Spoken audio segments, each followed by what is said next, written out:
নেব 2 কাপ আটা, সুজি হাফ কাপ এবং মৌরি হাফ টিস্পুন, চিনি 2 table spoon, desiccated coconut 2 table spoon, ঘি 1 টেবিল স্পুন, তেল 2 টেবিল স্পুন। ভালো করে মিক্স করতে হবে আটার সঙ্গে।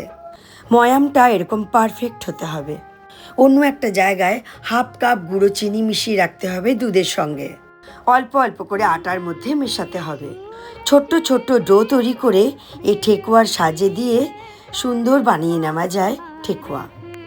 ঠেকুয়ার স্বাদ ছাড়াও হাতেও তৈরি করে নেওয়া যায়।